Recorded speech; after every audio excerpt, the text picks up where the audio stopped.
أحبابي في الله. اليوم إن شاء الله جيت نشارك معكم واحد وصفة هي اللي فعالة للرجال وكذلك للنساء. يعني وصفة للضعف الجنسي عند الرجال وعند النساء، يعني النساء البرود الجنسي، وكذلك وصفة لتقوي الحيوانات المنوية بشكل لا يصدق. يعني وصفة تقليدية عادية مغربية محضة 100%، يعني تضاهي بما يسمى المنشطات الجنسية الكيماوية مثل الفيارا أو ما شابه ذلك. يعني من أهم مكونات هذه الوصفة هذا الحمص لو بواشيش. يا أخي، لو تعلمون فوائد هذا الأخير لما استغنيتم عنه. يعني نراه في السوق ولا لا نعطيه اهتمام. يعني نمر عليه مرور الكرام، رغم أنه مفيد لواحد الدرجة لا تتصور. رغم أن الرسول عليه الصلاة والسلام كان غذاؤه الحمص. وكما تعلمون كان هناك فيديو شائع يعني في فيسبوك واتساب، البطل العالمي فان دام كان يتكلم عن فوائد الحمص وعن الغذاء النبوي. هو الآخر يتعاطى يتعاطى أكل الحمص. كذلك من مميزات هذا الأخير أن الضوء الفعال ديالو أنه غني بروتينات، وأنه يقوي العضلات. وكما تعلمون أن العضو الجنسي عبارة عن عضلة. يعني يقوي العضلات وكذلك يسمن البدن، يعني بطريقة أخرى. كذلك مفيد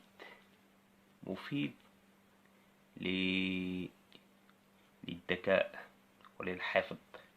يعني الناس اللي عندهم الأبناء لو يعطون أبنائهم هذا الأخير، يعني هذا الحمص، لكانت ذاكرتهم قوية. يعني كما نقول بالعامية طيب وهاري. يعني يطبخ في الماء ثم يؤكل. مفيد للذكاء ولتنمية العقل والحفظ.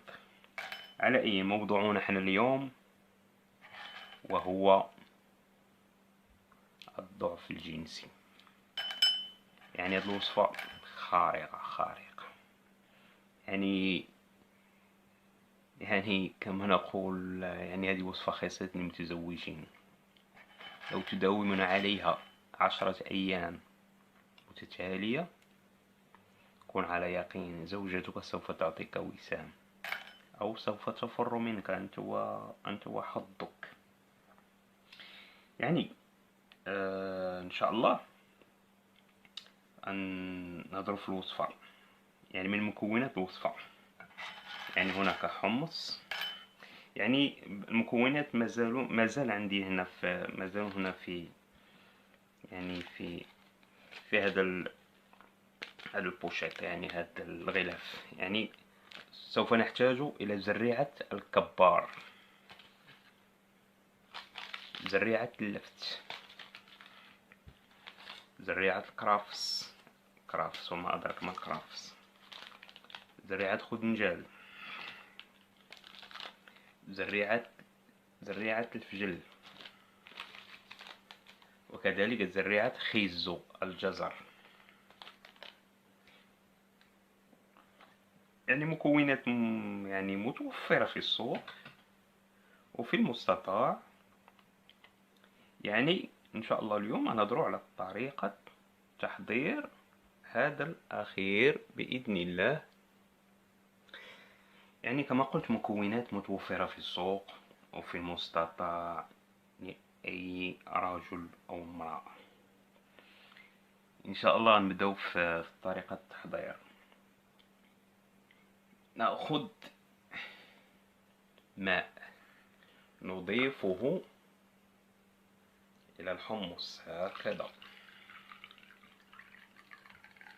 على هذا الشكل. وصفة سهلة بسيطة في متناول الجميع. سوف نحتاج هذا يسمى زريعة الكبار، يعني سجله زريعة الكبار، يعني مقدار نصف ملعقة صغيرة تضاف إليه. زريعة اللفت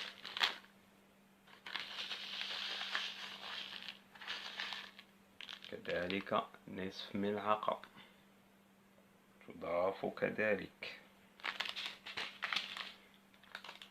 نأخذ زريعة كرافس، الكرافس وما أدراك ما الكرافس، كذلك نصف ملعقة صغيرة.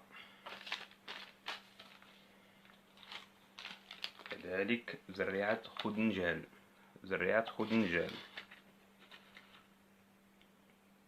نصف ملعقة صغيرة تضاف كذلك إلى الخليط.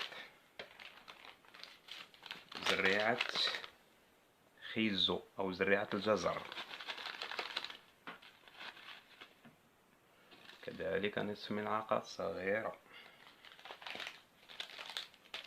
زريعة الفجل، الفجل يما الفجل كذلك نصف ملعقة صغيرة. وكذلك سوف نحتاج إلى القرفة. أنا القرفة عندي متواجدة في المنزل. هي الأخرى نصف ملعقة من القرفة.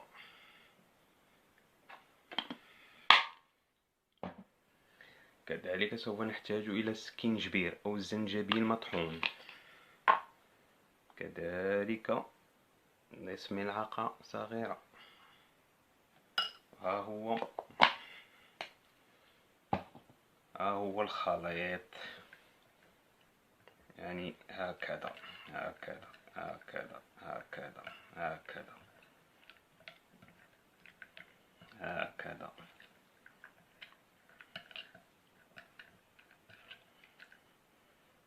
سوف نقوم بتحريكها على هذا الشكل. هذه هي الوصفة. يعني لما تقوم بتحضير الوصفة بهذه الطريقة كما أشرت لكم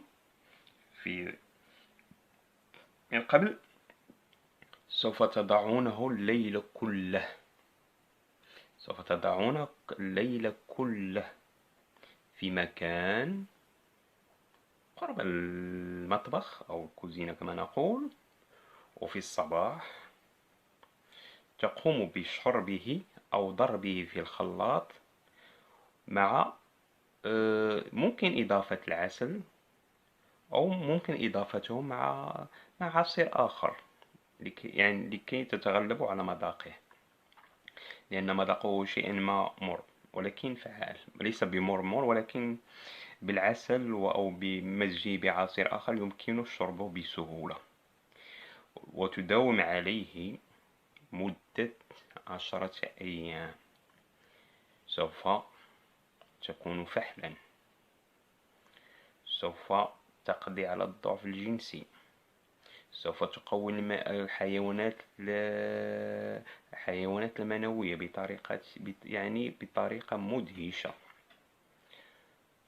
هذه الوصفة يعني للناس الذين فقدوا الأمل، وإن شاء الله بهذه الطريقة وبهذه الوصفة البسيطة المتوفرة في السوق وعند الجميع، يعني مكوناتها منزلية، يعني إنها تضاهي الفياغرا، لأن الفياغرا مواد كيماوية، يعني تعطي مفعولها في الأيام الأولى، ولكن من بعد سوف يعني ترجع، يعني سوف يزيد الحال إلى أكفس، يعني لو بهذه الطريقة، لأن مكونات طبيعية، خصوصا الحمص، لأن الحمص مكوناته عظيمة، سوف يقوي بدنك.